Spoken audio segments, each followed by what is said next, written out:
Hello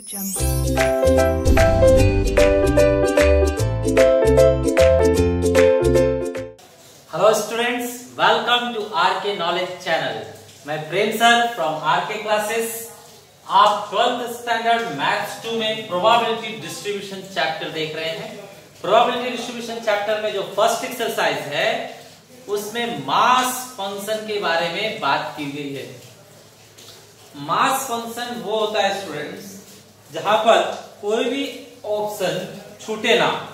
अगर कोई भी ऑप्शन छूटेगा नहीं तो ही हमें मास फंक्शन मिलेगा। स्टूडेंट्स मान लीजिए किसी स्कूल में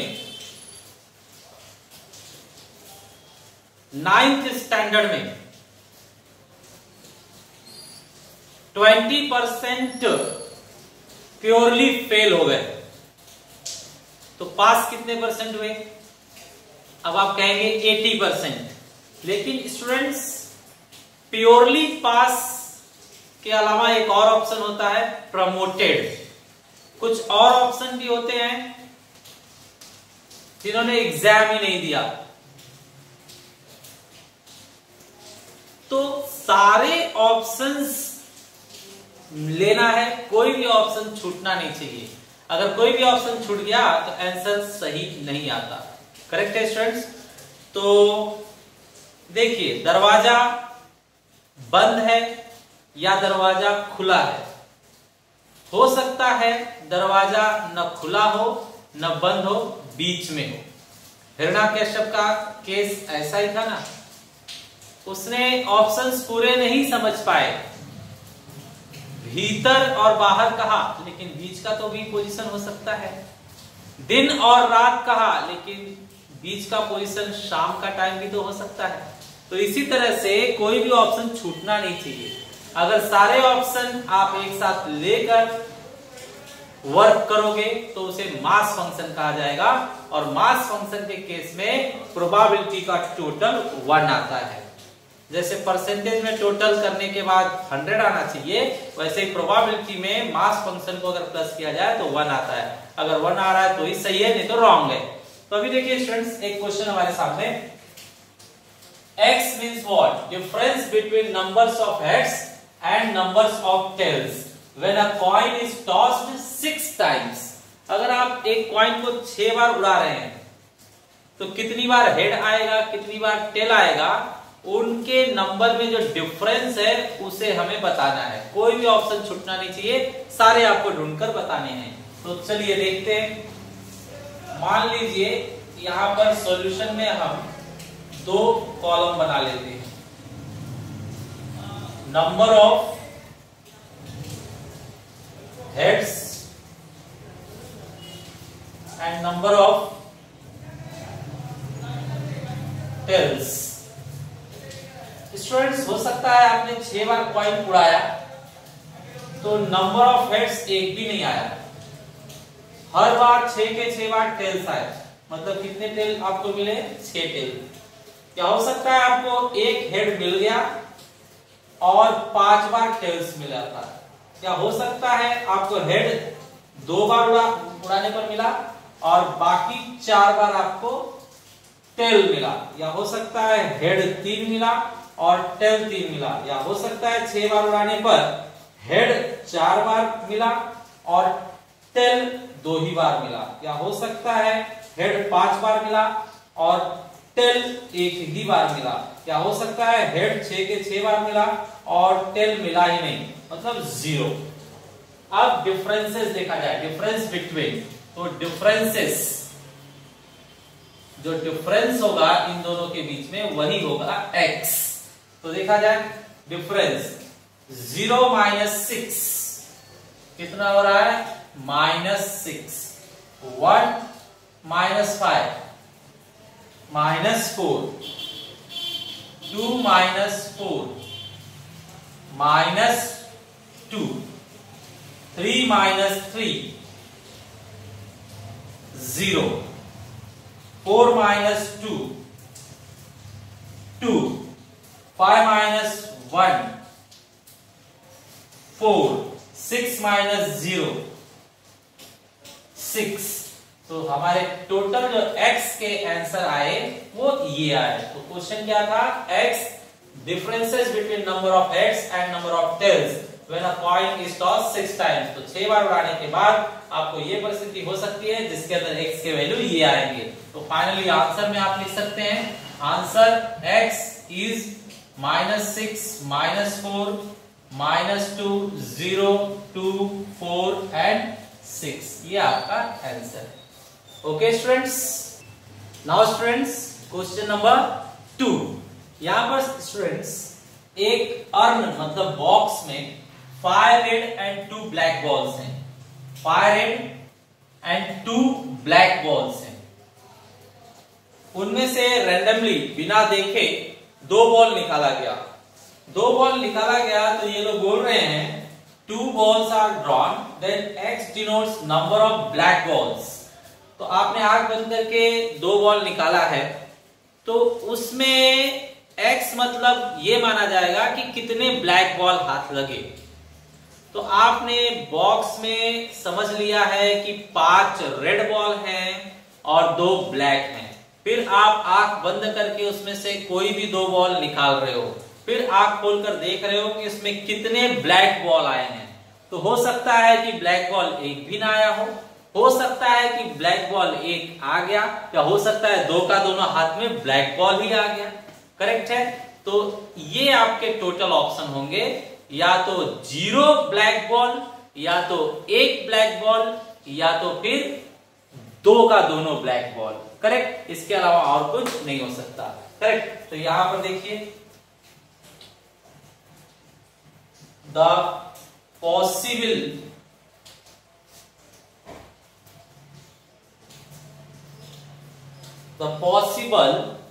value of x,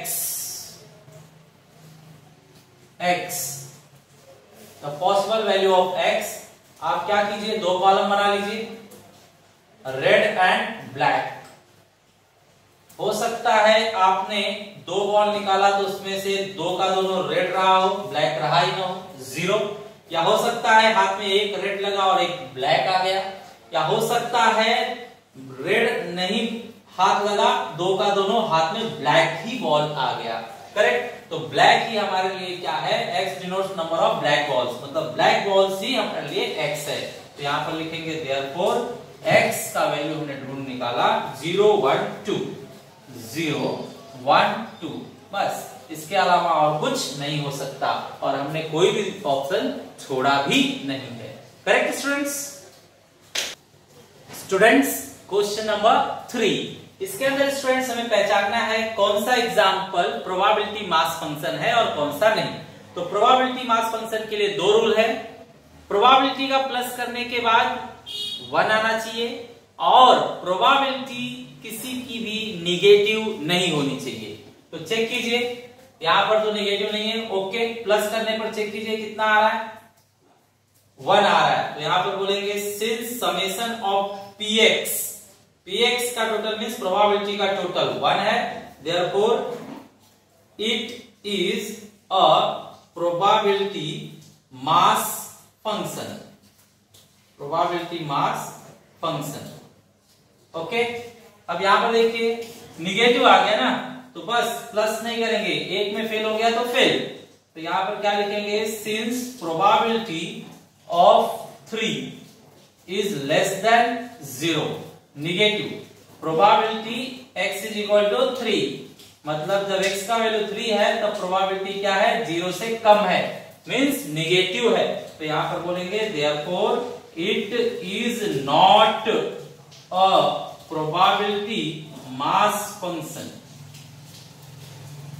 यहां पर देखिए स्टूडेंट्स, इसमें नहीं देखा जाएगा, सिर्फ इसमें निगेटिव तो नहीं है ना, नहीं है। अब प्लस करके देखिए, ये 5 आ रहा है, ये 5 एंड 4 9 है, और ये 0 है, 95.95। तो ये प्रोबेबिलिटी का टोटल 1 नहीं आया। The sum of probability is not 1, therefore it is not a probability mass function। Correct students, बिल्कुल इजी काम है ये। आपको समझा रहेगा। स्टूडेंट्स, ये आपका क्वेश्चन नंबर 4 है। इसके अंदर ये लोग कह रहे हैं कि आप प्रोबेबिलिटी डिस्ट्रीब्यूशन दिखाइए। प्रोबेबिलिटी डिस्ट्रीब्यूशन मतलब x के हर वैल्यू पे प्रोबेबिलिटी कितनी होगी वो करके दिखाइए। अगर आप परफेक्ट प्रोबेबिलिटी डिस्ट्रीब्यूशन करोगे तो प्रोबेबिलिटी का टोटल क्या आएगा, 1 आएगा। तो लेट्स चेक हियर। स्टूडेंट्स, अगर आप 2 कॉइन्स टॉस करते हो तो S क्या बनेगा? S हो सकता है हेड हेड बने, या हेड टेल बने, या टेल हेड बने, या टेल टेल बने। 2 कॉइन्स टॉस करोगे तो यही ऑप्शन होगा। अब इसमें काउंट कीजिए नंबर ऑफ हेड्स। तो नंबर ऑफ हेड्स हो सकता है कि नंबर ऑफ हेड्स 2 हो, या हो सकता है नंबर ऑफ हेड्स 1 हो, या हो सकता है नंबर ऑफ हेड्स 0 हो। करेक्ट? तो यहां पर हम बनाएंगे x और x की प्रोबेबिलिटी। तो x क्या हो सकता है, नंबर ऑफ हेड्स है ना, तो x हो सकता है कि आए ही ना, या हो सकता है x मतलब हेड एक बार आ जाए, या हो सकता है x मींस हेड 2 बार आए। करेक्ट? अब बताइए 0 बार आने वाले कितने ऑप्शन है हमारे पास? एक ही ऑप्शन है ना।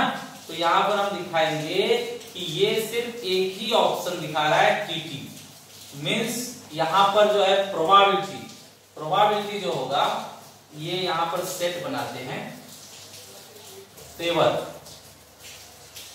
अब बनाते हैं px। तो इसके फेवर में एक ही आया, तो हम यहां पर क्या लिखेंगे, 4 ऑप्शंस में से एक ही आपका फेवर है। तो प्रोबेबिलिटी के लिए होता है number of favour upon total outcomes. तो 1/4 यहां पर आंसर हुआ। 1 हेड के लिए हो सकता है ht या फिर th। तो यहां पर होगा आपका 2/4। 4 सेट में से 2 आपका जम रहा है, और 2 का दोनों हेड होने के लिए एक ही सेट जम रहा है। तो यहां पर होगा 1/4। अब इसको आप प्लस करके देखिए, तो प्लस करके क्या आ रहा है, 1 आ रहा है। मतलब आपने परफेक्टली डिस्ट्रीब्यूशन करके दिखा दिया है। यहां पर आपको लिखना होगा x denotes number of heads इन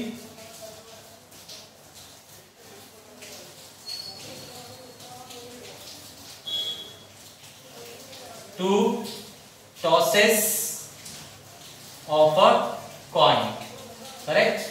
और आप यहां पर चेक कर सकते हैं, प्रोबेबिलिटी का प्लस करने पर टोटल प्रोबेबिलिटी जो है 1/4 plus 2/4 plus 1/4 means 4 base common, 1 + 2 + 1 means 4/4 means 1 आ रहा है। तो ये आपका परफेक्ट प्रोबेबिलिटी डिस्ट्रीब्यूशन है। ये प्रोबेबिलिटी मास फंक्शन भी है, क्योंकि प्रोबेबिलिटी का टोटल कितना आ रहा है, 1 आ रहा है। ओके स्टूडेंट्स, फोर्थ में ही सेकंड ऑप्शन लेते हैं। अगर हमें नंबर ऑफ हेड्स चेक करना है 3 टॉसेस में, तो बताइए 3 टॉसेस में आपका जो टोटल आउटकम्स होगा S हो सकता है 3 का तीनों हेड आए, तीनों बार हेड ही आ गया उड़ाने पर, या फिर 2 बार हेड आया, लास्ट बार गड़बड़ हो गया, या फिर बीच में गड़बड़ हो गया, या फिर फर्स्ट बार गड़बड़ हो गया, या फिर हो सकता है तीनों बार टेली आया, हो सकता है कि लास्ट में गड़बड़ हो गया, हो सकता है बीच में गड़बड़ हो गया, हो सकता है दोनों गड़बड़ हो गया। यहां पर option head tail tail, head tail tell.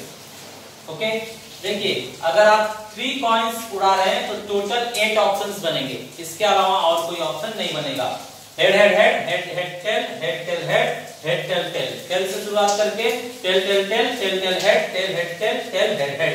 अब बताइए इसके अंदर मैं बनाता हूं x। x मतलब होगा x denotes number of heads in 3 tosses of a coin. तो हो सकता है हेड कितनी बार आए, 0 बार, या हो सकता है 1 बार, या हो सकता है 2 बार, या फिर 3 के तीनों बार हेड ही आ गया। यहां पर हम फेवर्स दिखाएंगे और यहां पर हम प्रोबेबिलिटी दिखाएंगे। बताइए 0 बार हेड किसमें है, सिर्फ इसमें है।